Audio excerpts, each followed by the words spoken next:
Welcome to మెగానే TV Bunny topic.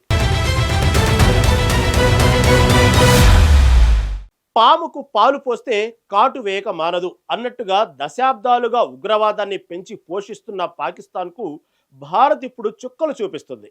సరిహద్దుల్లో తుపాకీ గుళ్లతోనే కాదు, నదీ జలాలతోనూ సమాధానం చెప్పవచ్చని భారత్ నిరూపిస్తుంది.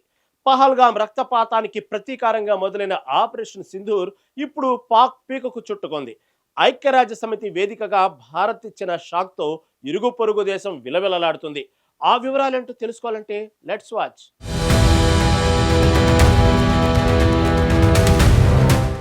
2025 ఏప్రిల్ ప్రకృతి ఒడిలో సేద తీరుతున్న పహల్గాం పర్యాటకులతో కిటకిటలాడుతోంది. సరిగ్గా అదే సమయంలో పాక్ ప్రేరేపిత ఉగ్రవాదులు పిరికి పందల్లా విరుచుకుపడ్డారు. ఈ కాల్పుల్లో 26 మంది అమాయక పర్యాటకులు ప్రాణాలు కోల్పోయారు. ఈ ఘటనతో భారత్ సహనం నశించింది.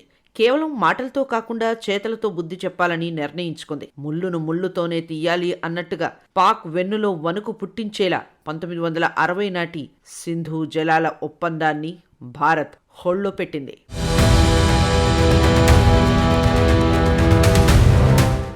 ఒప్పందాన్ని నిలిపివేసినప్పటి నుండి ఏడాది కాలంగా భారత్ తన వ్యూహాన్ని మార్చింది. పాకిస్తాన్కు సాగునీరు, తాగునీరు అవసరమైన సమయంలో గేట్లు బిగించటం, భారీ వర్షాలు కురిసి పాక్లో వరదలు వచ్చే అవకాశం ఉన్నప్పుడు నీటిని వదలడం చేస్తోంది. దీనివల్ల పాక్ అటు కరువుతో ఇటు వరదలతో అతలాకుతలమవుతోంది. ఆకలి రుచెరగదు, వాన తడి ఎరగదు అన్నట్టుగా పాక్ రైతులకు ఇప్పుడు చుక్క నీరు దొరకడమే గగనమైపోయింది. వ్యవసాయం కుంటుబడి దేశంలో ఆహార సంక్షోభం తలెత్తింది.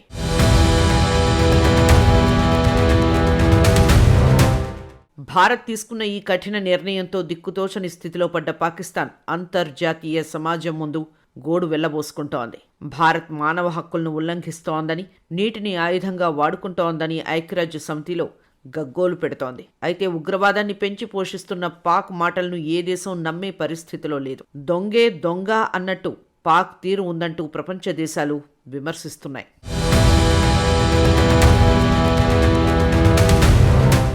తాజాగా ప్రపంచ నీటి దినోత్సవం సందర్భంగా ఐక్యరాజ్య సమితి నిర్వహించిన సమావేశంలో పాకిస్తాన్ మరోసారి ఈ అంశాన్ని లేవనెత్తింది. దీనికి భారత్ తరపున శాశ్వత ప్రతినిధి హరీష్ గట్టి కౌంటర్ ఇచ్చారు. నీరు కావాలంటే ముందు నెత్తురు పారించటం ఆపాలి అన్నట్లుగా ఆయన వ్యాఖ్యలు ఉన్నాయి. ఉగ్రవాదాన్ని అధికారిక విధానంగా మార్చుకున్న దేశంతో శాంతి చర్చలు సాధ్యం కాదని, టెర్రరిజాన్ని పూర్తిగా వదులుకోనంత వరకు సింధు జలాల ఒప్పందం పునరుద్ధరణ ఊసే లేదని భారత్ తేల్చి చెప్పింది. ఒకవైపు పాక్ తన తప్పులను కప్పిపుచ్చుకోవడానికి ప్రయత్నిస్తుంటే భారత్ అదే వేదికపై తన పురోగతిని చాటుకుంది. ప్రపంచ నీటి దినోత్సవ సభలో భారత్ తన దేశంలోని తాగునీటి ప్రాజెక్టులు, జల సంరక్షణలో సాధించిన విజయాలను ప్రదర్శించింది.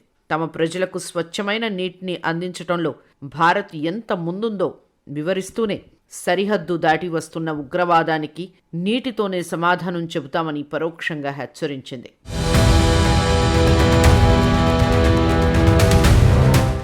1960 సెప్టెంబర్ 19న భారత్ పాకిస్తాన్ మధ్య సింధు జలాల ఒప్పందం కుదిరింది. ప్రపంచంలోనే అత్యంత విజయవంతమైన నీటి పంపకాల ఒప్పందంగా దీనికి పేరుంది. ఈ ఒప్పందం ప్రకారం పశ్చిమ నదులైన సింధు, జీలం, చీనాబ్ జలాలపై పాకిస్తాన్కు మెజారిటీ హక్కులు కల్పించగా భారత్ తన బాధ్యతలను అత్యంత నిబద్ధతతో నిర్వహిస్తూ వస్తోంది. కానీ కాలక్రమేణా పరిస్థితులు మారాయి. భారత్ శాంతిని కోరుకుంటుంటే సరిహద్దు అవతల నుండి ఉగ్రవాదం ఊపిరిపోసుకుంటోంది. నిపుణుడు హరీష్ విశ్లేషించినట్లుగా ఈ ఒప్పందం ద్వారా భారత్ తనపై ఉన్న అంతర్జాతీయ బాధ్యతలను నెరవేరుస్తున్నప్పటికీ పాక్ మాత్రం యుద్ధాలు, ఉగ్రవాద కార్యకలాపాలతో ఆ నమ్మకాన్ని కాలరాసింది. శాంతి చర్చలు ఒకవైపు, తూటాల గలగలలు మరోవైపు నడుస్తున్న టైంలో గతేడాది ఏప్రిల్ 22న జరిగిన ఒక దారుణ సంఘటన ఇరు దేశాల సంబంధాలను పాతాళానికి నెట్టివేసింది.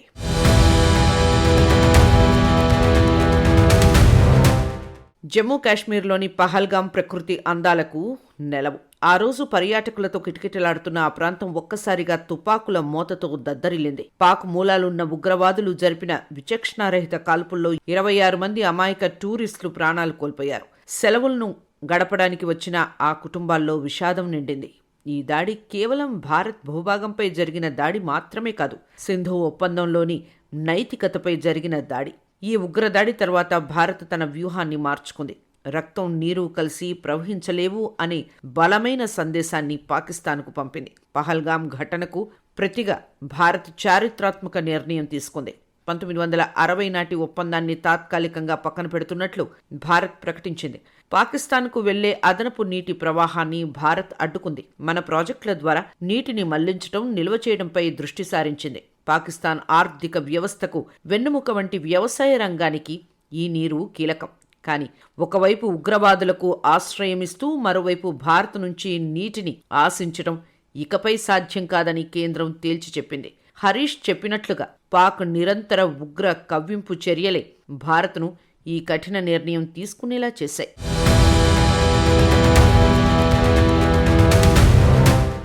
ఇక పహల్గాం దాడికి ప్రతీకారంగా మే 7 నుంచి 10 మధ్య భారత్ పాక్లోని 9 ఉగ్రవాద కేంద్రాలను ధ్వంసం చేసింది. ముజాఫర్బాద్లోని సవాయినాలా, సిడ్నా బిలాల్ క్యాంపులు, కోట్లీలో గుల్పూర్, అబ్బాస్, భీంబర్లో బర్నాలా, సియాల్కోట్లో సర్జాల్, మెహమూనాజోయా, మురుడ్కేలో మర్కాజా టైబా, బహావల్పూర్లో మర్కాజ్, సుభానల్లా క్యాంపులు లక్ష్యాలుగా మారాయి. వందలాది మంది ఉగ్రవాదులు హతమయ్యారు. సింధు జలాల ఒప్పంద మార్పులు కోరినా పాక్ తిరస్కరించడం, ఉగ్రవాదాన్ని పెంచి పోషించడం వల్ల భారత్ సార్వభౌమ నిర్ణయంగా మొత్తం ఒప్పందాన్నే హోల్డ్లో పెట్టింది. పాక్ వ్యవసాయ రంగం దెబ్బతింటోంది. ప్రపంచ దేశాల చుట్టూ తిరుగుతోంది. భారత్లో జల్ జీవన్ మిషన్ ద్వారా తాగునీటి సరఫరా మెరుగుపడుతోంది.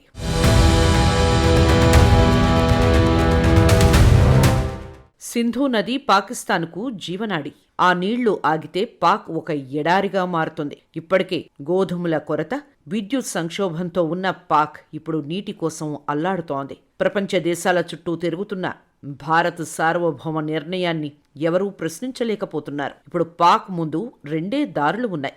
ఉగ్రవాదాన్ని శాశ్వతంగా వదిలివేసి భారత్తో శాంతి చర్చలకు రావటం, లేదా తన మొండితనంతో దేశాన్ని కరువు, ఆకలి చావుల్లోకి నెట్టడం.